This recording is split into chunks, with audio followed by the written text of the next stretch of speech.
Hello, hello. Good evening, welcome to Sunday Night Satsang. After a couple of weeks break, we were away on retreat and now we're back. We are indeed. So welcome to tonight's Satsang, and we're going to be looking at what is your belief? What's your belief?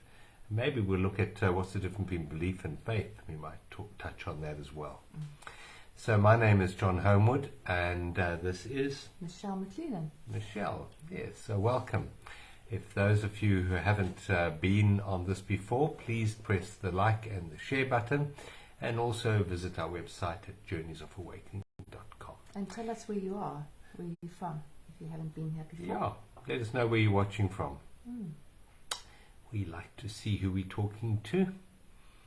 And thank you for the hearts. We love getting the hearts. Yeah, thank you. Thank you for the hearts. And, if you enjoy what we have to share, please can you press the share button as well. It does help, It does help get the word out there. So welcome to tonight's satsang. Let's just see who's joining us. Yeah, let us know, because we haven't got any comments yet, so we don't know who's here and who's not. And thank you for the A hearts. little bit of hearts there.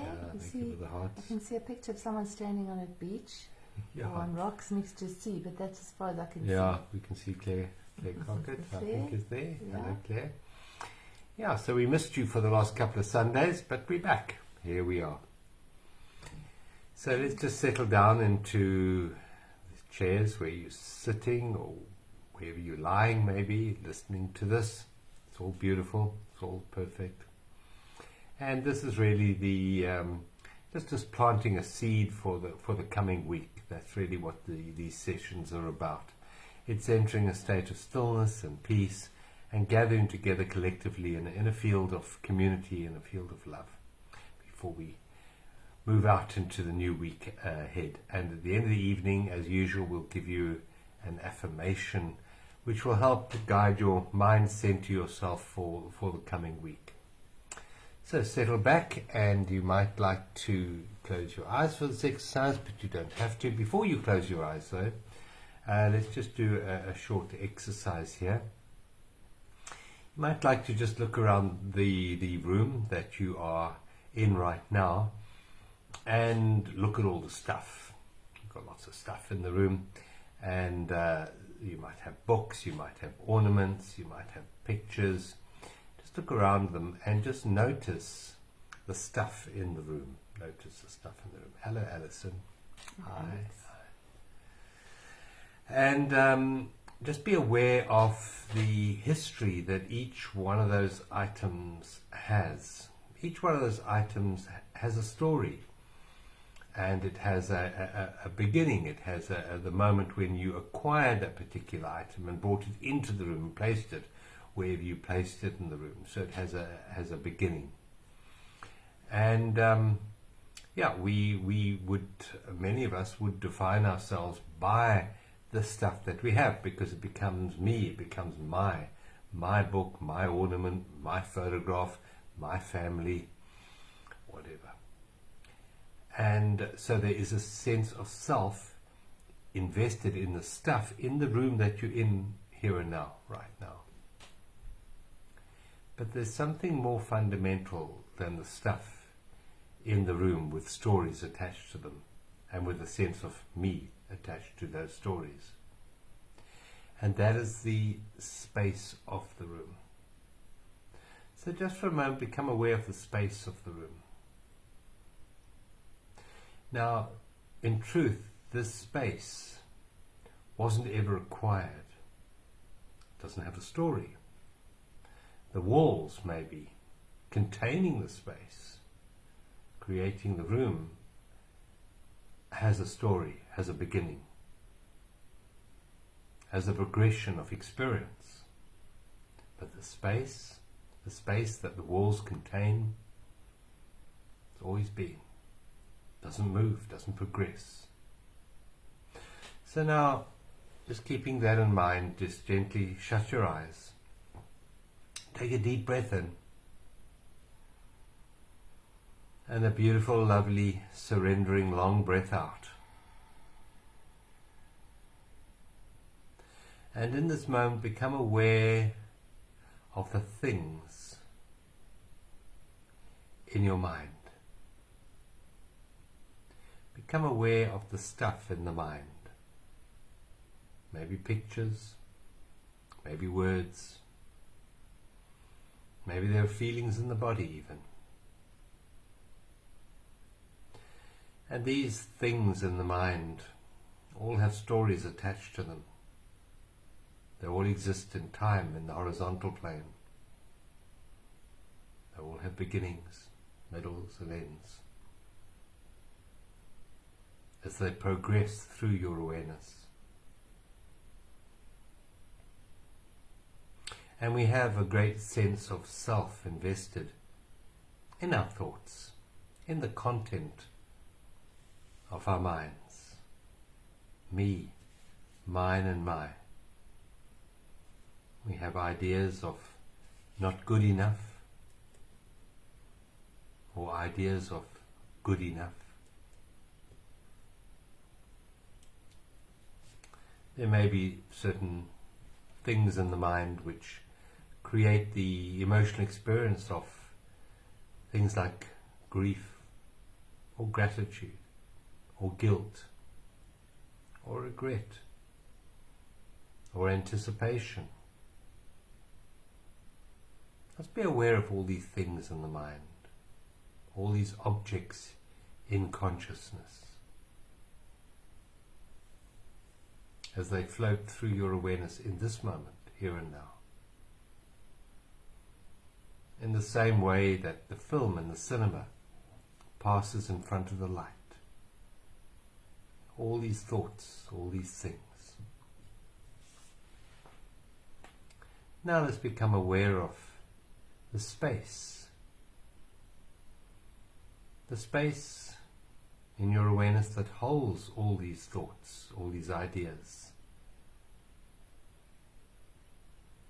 The space that holds the beliefs that we have. Noting that beliefs are the things that we have chosen to identify ourselves as with. That all beliefs are born and they have an experience, and they too will with the passage of time dissipate into the sands of time. But there is something more fundamental underneath all these things, and that is that spaciousness, the same spaciousness that's in the room, that holds the things in your room. The same spaciousness is within our awareness, within our mind, that holds all the thoughts, all the content of the mind.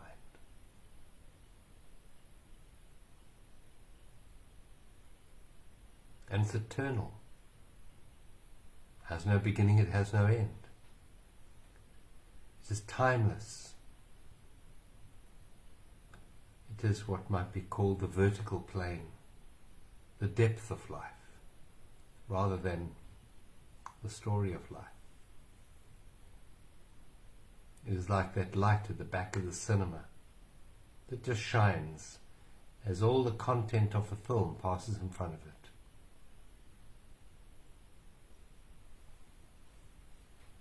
This depth of life, this spaciousness, this emptiness into which all the things of the mind come and go, can be called presence, can be called awareness. Awareness, not a thing. It's an emptiness. Presence is not a thing, it's an emptiness. Spaciousness. While many people look to their spiritual identity in what they do and how they act and in beliefs, true spirituality is just the alignment with the depth of life, with the vertical plane, with presence. And this presence itself, this spaciousness, is the realization that things come and go, thoughts come and go, beliefs come and go.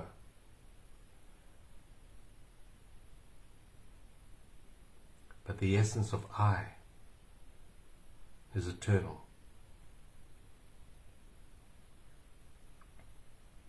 And most importantly, this essence of I is timeless. It has no beginning and no end.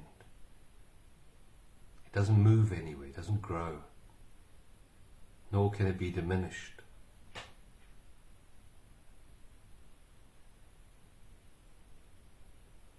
Take another deep breath in. And as you breathe out, sink deeper into this vertical plane of awareness. It's aware of all the thoughts, all the things of the mind, all the content of consciousness. And yet it is not any of that. It holds it all. No judgment. No need to attach itself to anything. Just aware. Same as the light at the back of the cinema. It doesn't attach itself to the film or any frame or any storyline. Awareness is like that. It's the light of awareness that animates the illusion of a separate self, of a story self, filled with drama, appearing to be so important, but ultimately has no meaning. Take another very deep breath in.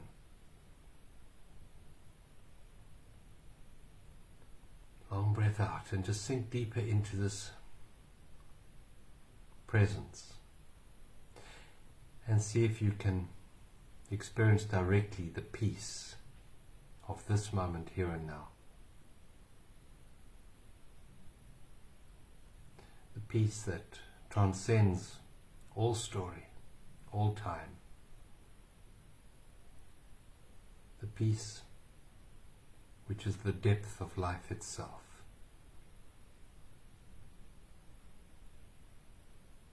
And notice the beauty in the spaciousness, the beauty of presence, and the sacredness of now.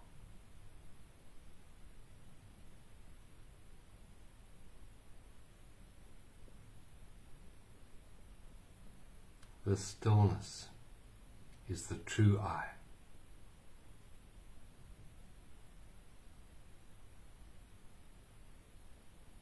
Take a deep breath in. Long breath out. And gently, when you're ready, softly open your eyes. Just notice how you feel in this moment. How do you feel? Thanks, John. Thank you. Hello, Sue. Thank you. You made it from Hogsback. Yes. Hello, Good Sue. to have you with us. Yes. If you weren't with us at the beginning, we like to know who we're talking to, so please just in the comments box tell us who you are and where you're watching from, and we love getting the hearts. Thank you for those hearts. Makes us realise that we're not actually speaking into fresh air. Yeah. It's nice. Okay. Yeah, and you can like and share as well. That helps get this satsang to a broader audience. So thank you for that. Yes, thank you. So tonight we're going to be looking at beliefs. What are your beliefs? But first of all, before we do that, is there anything happening in the stars? There's always stuff happening in the stars.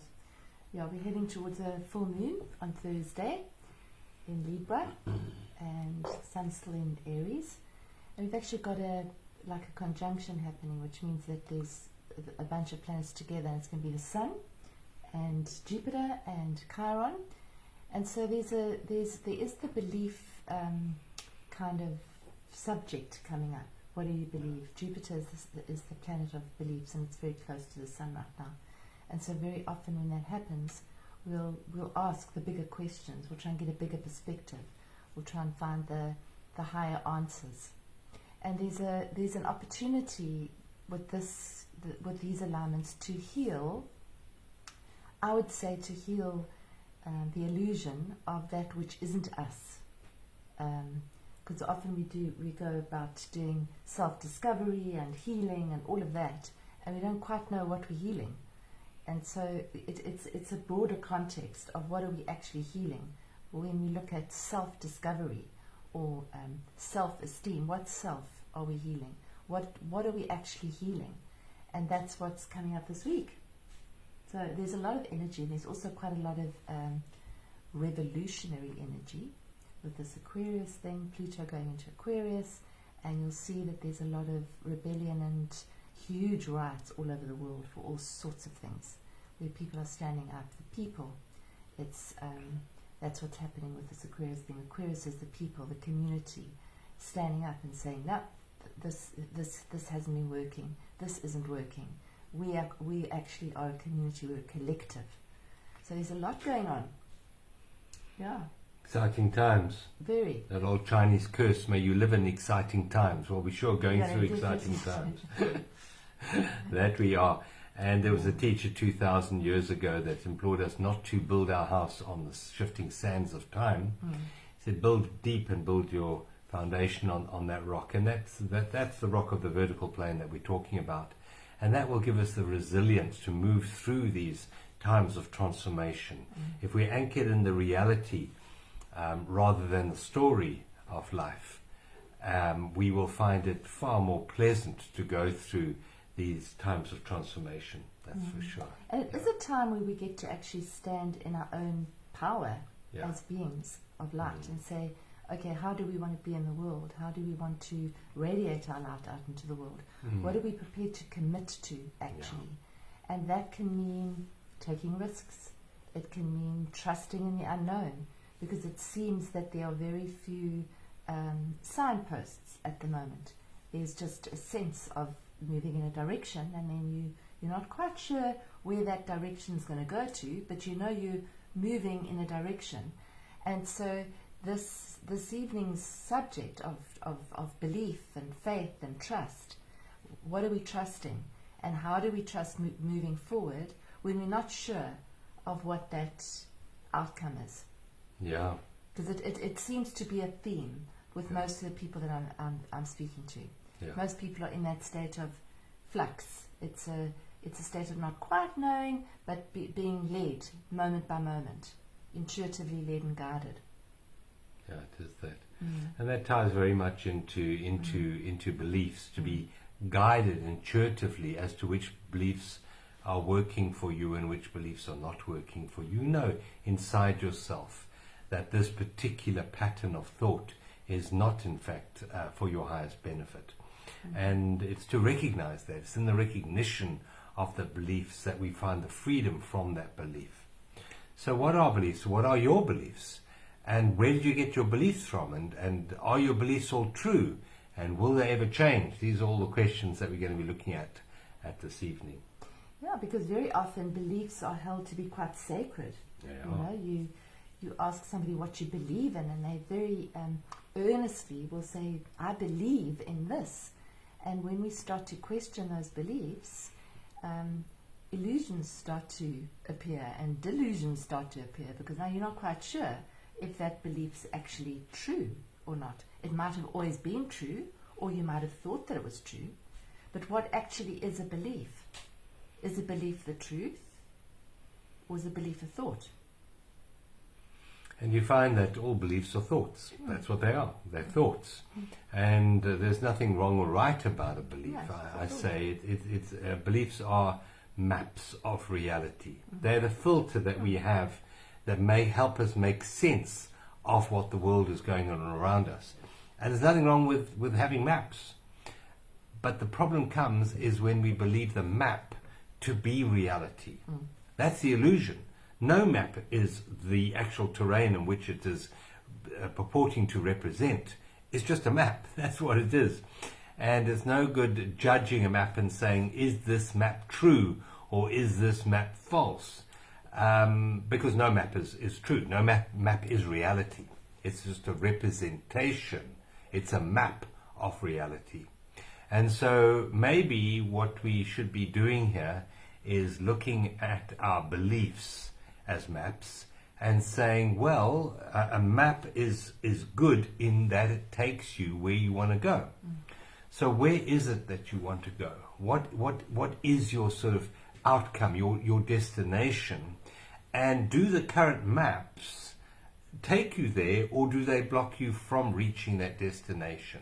For example, you might have the desire to experience abundance in your life. I mean, wonderful. Life is abundant. But then you have a map, a belief that you're not good enough, or that the scarcity, you believe in scarcity in the universe. Now, those two maps of I'm not good enough or scarcity in the universe, you look at those and you say, well, will they take me to abundance?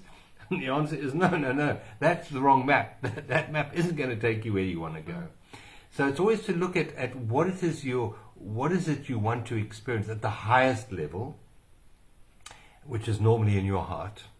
And then you can assess and say not whether the belief is true or false, but does this belief enable me to experience directly that which I would like to experience, be it peace or love or joy, or, as I said, abundance, or a greater connection to the divine. Do these beliefs help me connect with that or not? Oh, so that's that old saying, whether you believe you can or whether you believe you can't, they're both true. So if you believe that you can, then it's a strong map, because you actually have a belief which then feeds into your energy, which then becomes an energetic ripple. So there's a strong belief that, yes, I can do this, or yes, this is going to, I'm moving in the right direction. So in that sense, a belief can actually be really helpful. But if you, as John said, you're saying one thing, but you actually believe something else, then which is the strongest? Is it, yes, I'm abundant, but actually I'm full of fear that I'm not abundant and that I'm not going to actually ever have enough? So it's whether you believe you can or whether you believe you can't, they're both true. Yeah. And you mentioned there that word that pops up from time to time, that 4-letter word called fear. And I think that's another very good lens to look at our beliefs. Which of our beliefs are based on the world, the premise of fear, which is false evidence appearing real, and which of our beliefs come from the field, the world of love? And I would suggest that whatever we feed with our actions basically becomes our future reality. And beliefs very much determine the actions that we take in this world. And if we are basing our actions on beliefs that come from fear, I'm going to suggest that perhaps they are not the ones that are going to create the best future for ourselves. Rather look at the ones that are in alignment with love. And love is a sense of oneness. Love is a sense of connection, community, kindness, empathy, compassion. Those beliefs, I believe, will build a much better world than the worlds of separation, of scarcity and lack and not good enough. So it's to look at those beliefs, and in looking at the beliefs, in the seeing of the beliefs, there is a disconnection of the sense of self from that belief. Because the problem with beliefs is that they become my belief. They become me, actually. They become who I am. I am my beliefs. Well, you're not. You're not the map. You can't be the map, because the map has a beginning, a middle, and an end, and it's got an expiry date. And who you are has no expiry date. Not at all. Nothing. Yeah, and so it gives you a sense of identity, really. It does, yeah. I believe in this. Gives me a sense of identity. So then I cannot let go of that belief, because then where's my identity if I don't have that belief? So it's really a question of, I think this time is actually questioning all our beliefs, being able to put them out there and saying, is this the map for me? Is this map still true? Is it aligned with who I am? Even though it might be something I learned or was taught or has been indoctrinated or whatever it is this still actually resonant with who I am now? And also with my deeper self, with my vertical self, with my true essence. Is this belief, whatever that may be, actually lined up with that? Because very often we find that also when we say that we believe in something, first of all, it's not a knowing. Because if you know something, you know it to be true. If you believe something, you're not quite sure that it's true. So I mean, you wouldn't say you hope it's but true. like you would say, you wouldn't say I believe this is a pen. You'd say, no, I know this is a pen. It's, it's a pen. So a belief is kind of a bit hazy in that sense. Yeah, it's not it's hoping it's true. It's a hoping that it's true. It's a hoping that it's true. It's not an actual knowing. There's a knowingness that something is true, and there's a hoping that something's true. And so the hoping that something's true can be changed. You can have one belief one day, and the next day you can have a different belief. And so very often, I think also when we say that we believe something absolutely 100%, we believe it to be true, we are closing the door to any other option, to any other map, to any other opinion, to any other perspective. So we're actually living lives quite closed in a way. It's like a question mark is an open thing. It's an opening. It's leaving an opening. So questioning something is leaving space for something bigger, something new, something challenging to come in. That might challenge us, and we might go, I don't want to think about that. But maybe it's actually something that's stretching us. We met someone a few months ago that was teaching children on the principle of them only asking questions.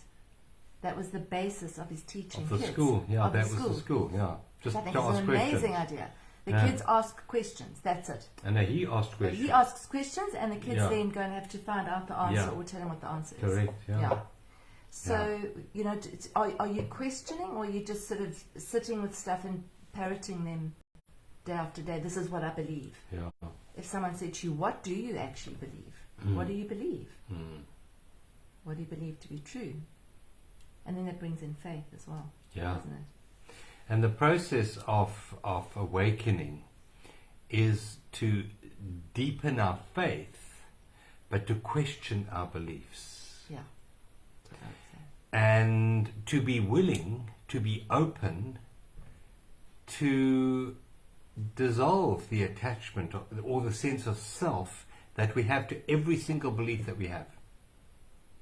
And I believe there's circumstances in the world right now are bringing up a lot of those issues to the surface. We were talking earlier about this gender identity. Yeah, just that. Just the one, And climate change and medical interventions and all sorts of things. You have one camp here and one camp here. I believe this to be true and I believe this to be true. And never the twain shall meet because they're on different sides. Yeah. They're binary. They're like polarized.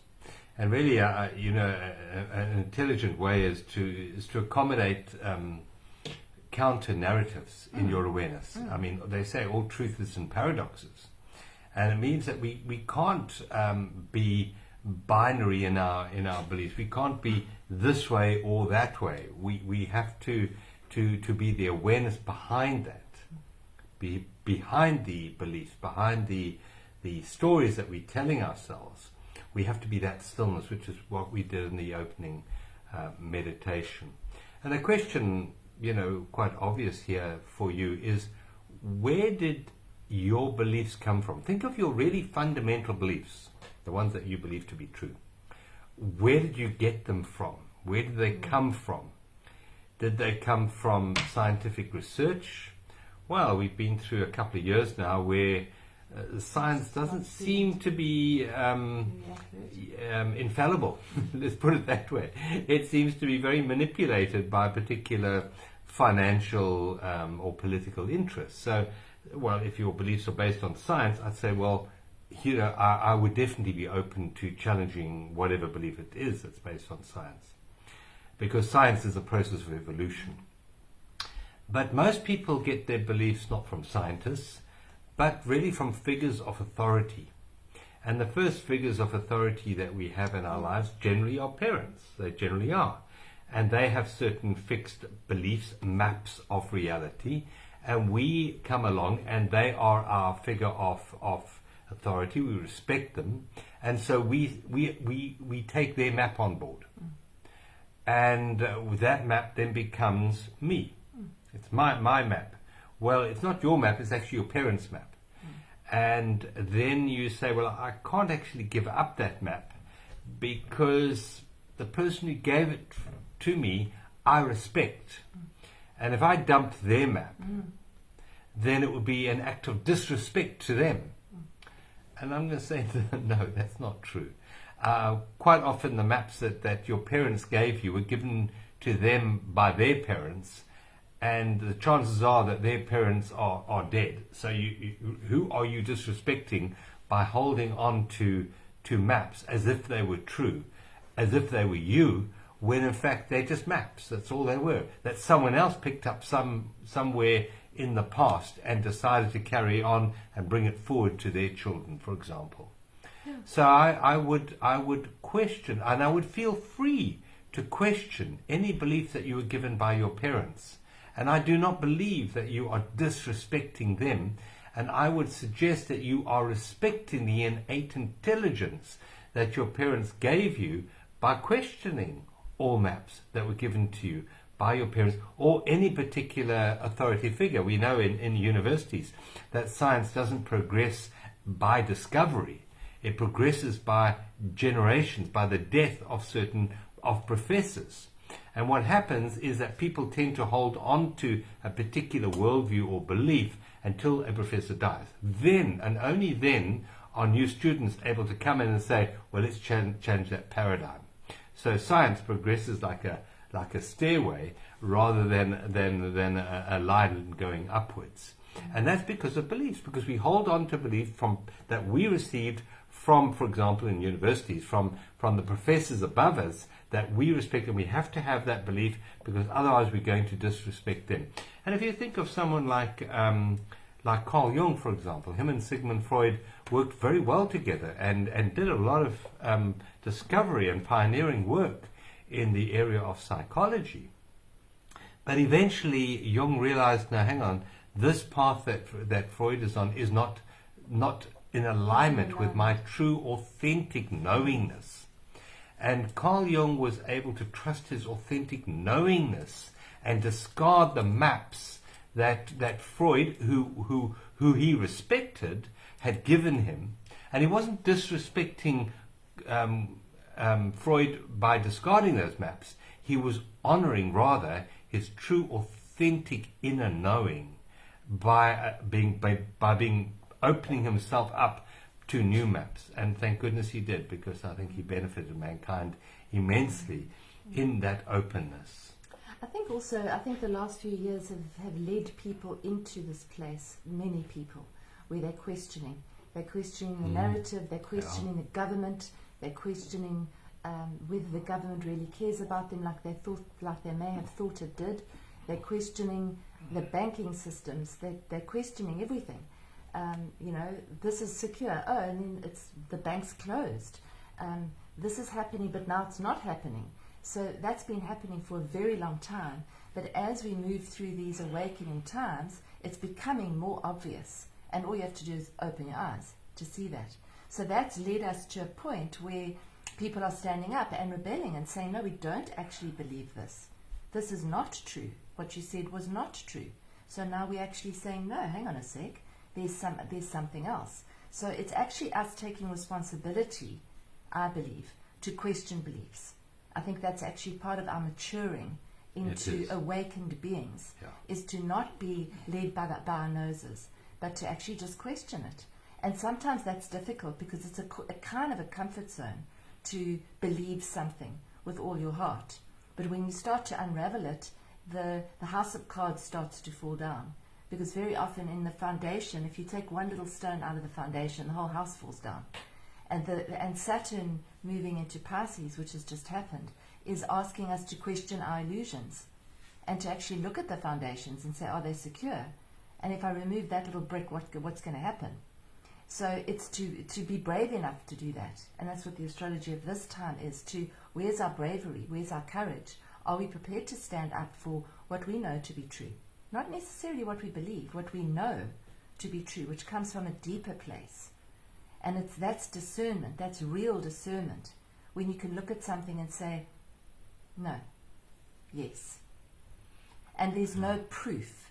There's nothing you can look up. There's nothing you can Google. There's no one you can ask. There's just an inner knowing in that moment that I'm moving in this direction. There's no knowing that you're even going to get to somewhere. There's an inner kind of knowing. So it's just to really question those old beliefs. I mean, it goes back to even superstitions, and things that our parents have always done and families have always done. Like our family always does that. Just look at it and say, oh, really? Okay. Do we still have to do it like that? Yeah. I remember one story where this woman was cutting ham, and she was cutting the corners off a piece of ham, like those big pieces of ham that you used to get and to slice them, and then she'd put it on a plate and she'd cut the corners off. And her daughter said, Mum, why do you cut the corners off the ham? So the woman said, I don't actually know. So she said, well, have you always done it? She said, I've always done it. My mother did it. So they phoned the mother and they asked the mother, why did you used to cut the corners off the ham? The mother says, I don't know, but my mother did it. And grandmother was still alive. So they phoned grandmother and said, why did you cut the corners off the ham? And the grandmother says, what are you talking about? So they said, no, you've always cut the corners off the ham. She said, no, it's because the plate was not big enough. So I used to cut the corners off the ham to fit the ham on the plate, because we were very poor and we didn't have any more plates. And that's a very silly example, but that's like 3 generations doing the same thing every single time they had ham, because that was what you did. Yeah. Without asking. Yeah.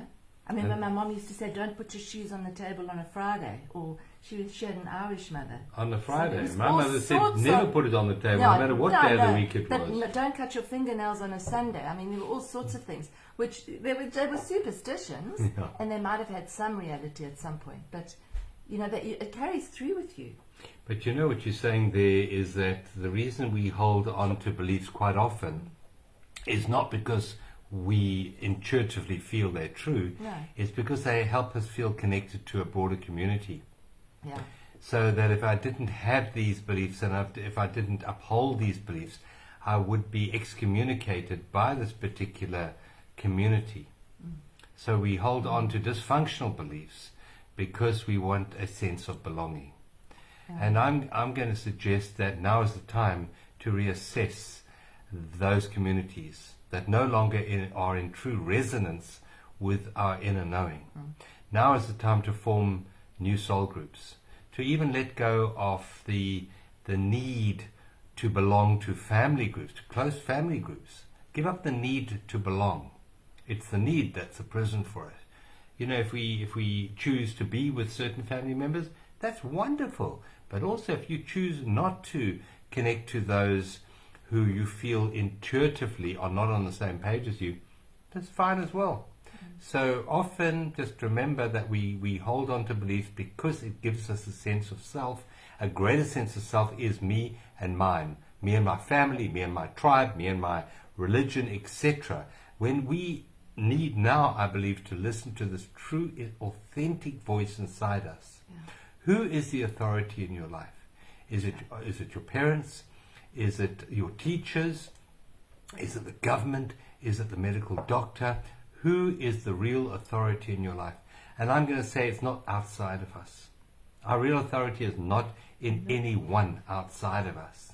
Listen to the stillness within you, and you will find the highest guidance for your highest good coming from within you, not from without you. The world of control, which is that world that I mentioned earlier, the world of false evidence appearing real, the world of fear, is very much about the imposition of authority from outside of us. I'm old enough to remember back to schools and to corporal punishment in schools dished out by authority figures, and obviously they had our highest good in mind when they were giving us whatever it was they were giving us, 6 of the best or whatever. And that was all fear. That was all fear. And we were beaten and told to respect those who were beating us. And that's carried forward in our world. We respect those who are actually robbing us. I mean, for example, I was looking at figures in America a while ago. 100 years ago, there was no income tax in America, none whatsoever. 100 years later, well over 50% of your income is taxed in America. And that's because we've handed our authority to the government. For example, in America I'm talking about, I'm not too sure what the figures are in South Africa. But we just take it for granted. Yeah, we believe that the government needs money. It needs tax. It's a good thing to do. Well, maybe we don't. Maybe we don't. Maybe that's not a good belief pattern to have. So these are all the reasons why we have to question our beliefs. Is where are they coming from? Who is giving them to us? And do they come from fear? False evidence appearing real. I am what I do. I am what other people think of me. I am my possessions. That's fear. Or do they come from the true authentic self, which is love? And those paths are diverging at the moment. I believe there are people who are choosing to carry on that old world of fear, and it will lead them in a certain direction with a certain consequence down the road. And there are those who are choosing a new world, a world based on community connection, real community, not imposed community by historical breeding patterns, for example, or top-down, but coming from the true, authentic being that we are at this time, at this moment. Heart-based. Yeah. Yeah, and I think also it's the belief in self, the belief in what self are you believing in? Yeah. Because trust comes from a place of knowing that you're connected to all that is, that you're part of it, you cannot be separate from it. So when you're operating from trust, you know that you can trust the process because you're not separate from the process. When you believe, it's much more of a polarized, yes, it might turn out, no, it might not turn out, and I'm relying on this little self that's separate from everything. Whereas trust would be I know that I'm connected to all that is, and I'm trusting the flow of life, actually. I'm just trusting the flow of life because I'm part of life. I'm not separate from life. Yeah. Rather than trusting in the mind. Yeah. All beliefs are in the mind. And for a lot of people, trust is trusting that what the mind believes is going to work out okay. The outcome. The outcome. Oh, I trusted that would happen and it didn't happen. And trusting in things. Trusting in things is not always a good idea. And people are things, by the way. I trusted in you and you let me down. Yeah, you let me down. Yeah. So that's trust. And then where does faith come into all of this? I think faith and trust are very interlined. Yeah. It's a deep sense of trust, I think, faith. Yeah. Faith is really when you live your life firmly planted in the vertical plane. Yeah. That's where faith is. Not faith in your beliefs, but faith in life. Faith in the intelligence of presence. Faith in reality, because we have the horizontal plane of time and mind, and then we have the vertical plane, the depth of life, of the timeless essence of presence. And faith and trust come from the vertical plane, that which doesn't change, that which is always here, always present. And when we start to live our life in the faith that this energy of presence is always there for us, life that animates our body is always there for us. It changes form, yes, it changes form, but life itself, the formless, is always here. And when we step out of trusting our beliefs and rather trust life, which is always present, I believe that we release ourselves from the stranglehold that fear has had on us and over us in the past. Fear can only survive in time. There is no fear in presence. There's only love in presence. Yeah, and that's liberation, isn't it? That is liberation. That's self-realization, because The self that's being realized is the true authentic self, the self of presence, the self of life, the self of love. That's not the self that's time, but the self that's timeless. Yeah, you're not looking for the little self, for the Michelle self. No. And we're not looking to better the Michelle self and the John self. Yeah. We're looking to connect with the real self of who we are. That's what self-discovery is. Yeah. Yeah, the part of you that doesn't age. I mean, there is something inside you that, despite your body aging and your mind aging, and the accumulation of experiences and photographs and things like that, there's something that transcends all of that. I mean, I had a birthday a couple of weeks ago, and I reached the grand old age of how much? 67. 67. And yet I know that the real essence behind the body, behind the name, is timeless, because it hasn't aged. The body ages. Yes, the body does age. We have this little girl who came around the other day, and she was a lovely 7-year-old. She's an angel from another planet, I think. And she was looking at, we were watching, just checking an old video, a teaching video of ours from 3 years ago. And she says, "You were so much younger there." You know, and both of us, yeah. And I'm looking at the video thinking, well, is that not still me? You know? And that child's innocence could see that, no, in 3 years you've aged. And I looked at her and said, well, hang on, you're 7 now. 3 years ago, you know, you were 4, and you've aged also greatly in that time as well. And so, but there's something behind the body, behind the mind, behind the experiences, that is timeless. And that self-realization is when we start to live our lives from that space, rather from the form space. The form space is always threatened by destruction, by dissolution. And that is where fear comes from. The clinging to a false sense of self that we know is vulnerable, is unstable, and is going to die. And that gives us this underlying fear of death. But when we start to live our lives with the vertical plane, not attached to the sense of self that comes from beliefs, but the sense of self that is eternal, present, then we can live our life far more joyfully, far more creatively, far more productively, and far more a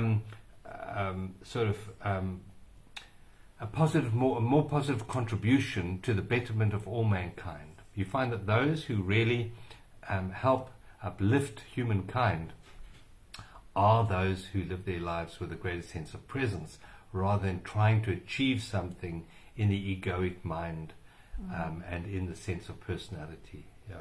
And seeing life as an experience. It's just an ongoing experience. Yeah. It's not right, it's not wrong. Your experience is this, my experience is that.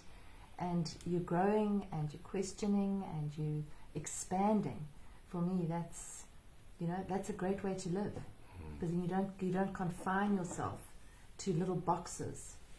You get out the boxes, which is quite scary for people that like to live in boxes. Yeah. Because they want conditions and they want real answers and they want security, and there is no real security in the world of form. No. So they're looking for security in the world of form, which they might or might not find, and if they do find it, it's not going to be forever anyway. But they often feel threatened by people who don't live their lives like that. So they'll get very fearful for you if you don't have a plan. Yeah. And when you start to live in the vertical plane, beyond your beliefs, Albert Einstein said that there are 2 ways to live your life. One is if nothing's a miracle, and the other way is if everything is a miracle. He said, I choose to live my life as if everything is a miracle. And what is a miracle? But there's a stepping out of the need to manipulate and control, or even to recognize that I have the ability to manipulate and control reality to bring me what I want, into the vertical plane, which is absolute trust and knowingness that life is unfolding for our highest good every single moment. And that is the world of the miraculous, when we open ourselves to the timeless essence of presence. That's where miracles appear in our awareness, and that frees us from that fear of the old world. Yeah. So have we reached the end of the evening? I think so. Yeah. Nice. Well, we're going to just draw an affirmation card, which will be our guidance for maybe taming the mind in the week ahead, and just helping us bring a high level of focus into our lives. And then Michelle will lead us out with a lovely one of her lovely meditations. Yeah, it's my turn to choose. I'm going to choose tonight. We're quite a rare event. I'm going to take the very top card. Yeah, that's lovely. It's a lovely card. It's a blue card. I chose a blue card. I happen to like blue. If you haven't noticed. Yeah. In my cupboard I've got blue and blue and more blue. No, I've got some white. A little bit blue. A little bit of white, yeah. But you're also wearing blue tonight. I am also like blue. Yeah. Okay, I'll just do a short meditation out. Okay, so let's just, if you're not settled in and comfortable, just make yourself even more comfortable. And take a beautiful, deep, slow belly breath in. So just expanding the belly on the in-breath and bringing the breath all the way up to the chest and up to the throat, and then down and out. Just release it, release it, release it. The next in-breath, feel the breath going in and sliding down into the back of your throat and then down, filling up your lungs, and then release on the out-breath. Let it all go. And on each out-breath, just allow yourself to just come into presence, to soften, to surrender the mind, to surrender any outcome.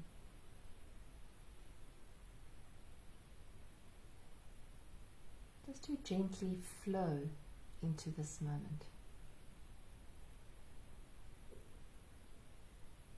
And do a little body scan and see anywhere in your body that you might be holding tension or resistance. And see if you can breathe into that area and soften and release.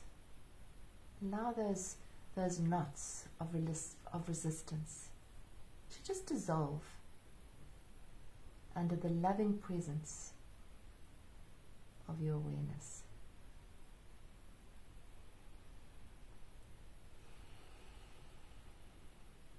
Or if you feel that you need to release, allow yourself to have a beautiful long out-breath.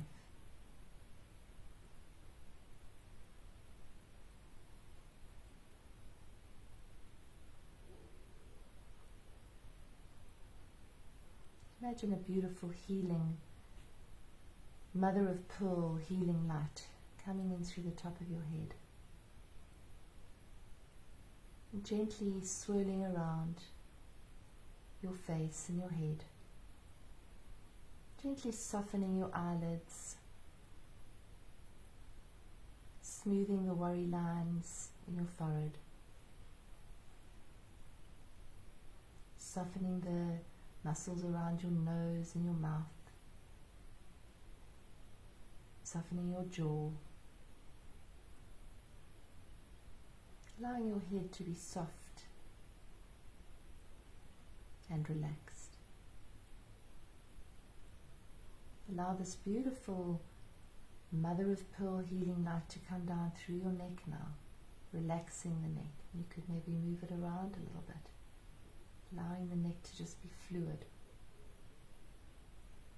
And now take this beautiful light down through your shoulders. Drop your shoulders. You hold a lot of tension there. Soften the shoulders. Them back just a little bit so you open your heart even more. Now allow this beautiful light to flow down all the way through your spine, along your spinal cord, into all the muscles in your back, into the front of your torso and all the organs, down into the hips. And notice that as you bring focus to an area in your body, the energy flows into that area. Allow this light to come down through your arms, into your hands, and see if you can feel the energy in your hands, just in this moment. Full attention on your hands. You might feel a little bit of a tingling, or a little bit of a warmth. And allow that energy to flow down through your legs, into your feet. Full attention on your feet. See if you can feel the energy in your feet. And then down through your feet into the earth.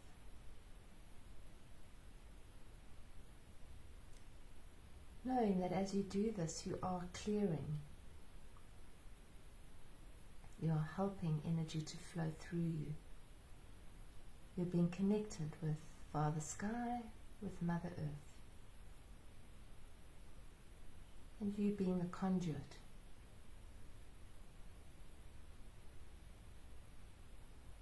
Now bring your focus to the heart center.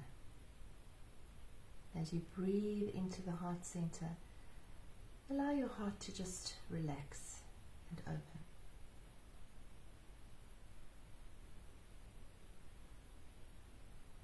Releasing anything that you no longer need in this moment.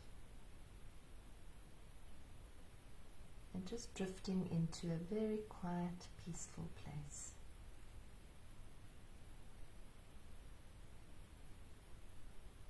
Noticing how the thoughts may have settled.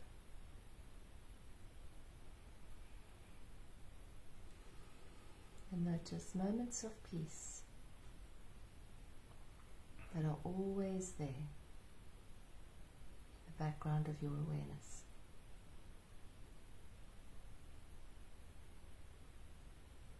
In this open, fertile place, I'm going to repeat the affirmation for the week. So take a deep breath in and out. As I live more in presence, so I live in the magic of synchrodestiny. As I live more in presence, so I live in the magic of synchrodestiny.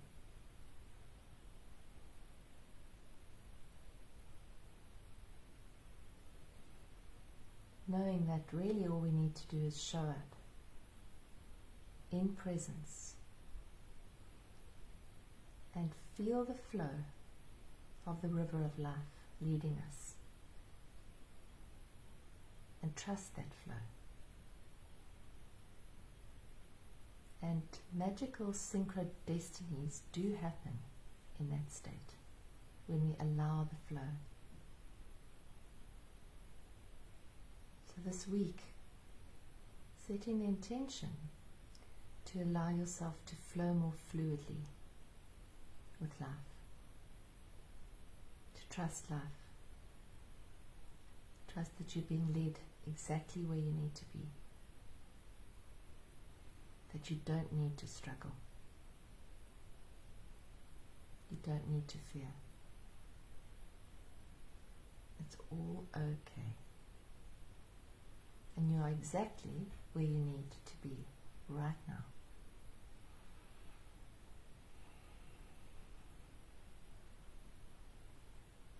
Taking a beautiful breath in and out. And when you're ready, you can open your eyes. Thank you, that was lovely.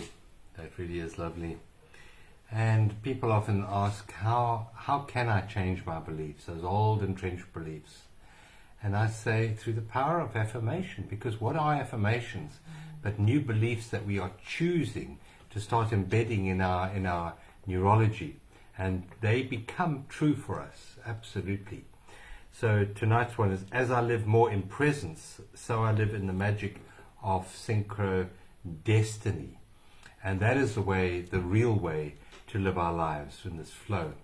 So use this affirmation to rewire your brain to create a new belief pattern which will definitely support a more joyful and a more abundant life for you. Okay, God bless. We look forward to seeing you next Sunday for Sunday Satsang with myself, John Homewood, and Michelle. Yeah. Thanks, everyone. Lots of love. Thanks for joining us.